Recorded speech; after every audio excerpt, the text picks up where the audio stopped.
இறைமகன் இயேசு கிறிஸ்து சொன்னதை போன்று கவலைப்படுவதில்லை என்று தீர்மானம் செய்து அதில் உறுதியாக நிலைத்திருங்கள்.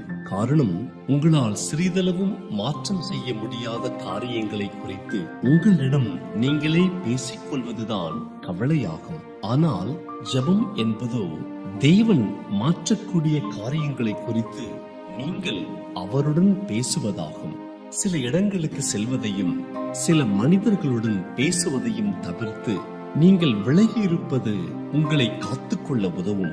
அப்படி விலகாமல் அவர்களை திருப்திப்படுத்த முயலுவீர்களேயானால் அது உங்கள் சமாதானத்தையும் சந்தோஷத்தையும் கொன்றுவிடும்.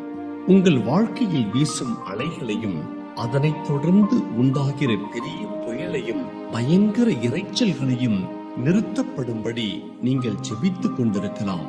ஆனால் அந்த அனைத்து சீற்றங்களுக்கும் மூல காரணமாகிய காற்றை பார்த்து இறையாதே, அமைதலாயிரு என்று தம்மை போன்றே நீங்களும் அதட்டும்படிதான் தேவன் விரும்புகின்றார் என்பதை நினைவில் கொள்ளுங்கள்.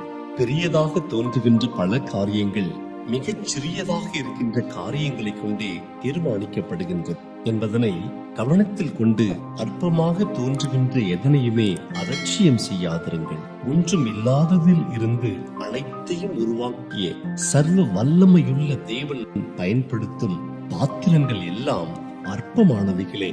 இதோ உலகத்தின் முடிவு பரியந்தம் உங்களோடு இருப்பேன் என்று வாக்கு பண்ணினவர் உங்கள் வாழ்க்கையில் அருளும் ஒவ்வொரு நாளும் ஒரு பரிசுதான்.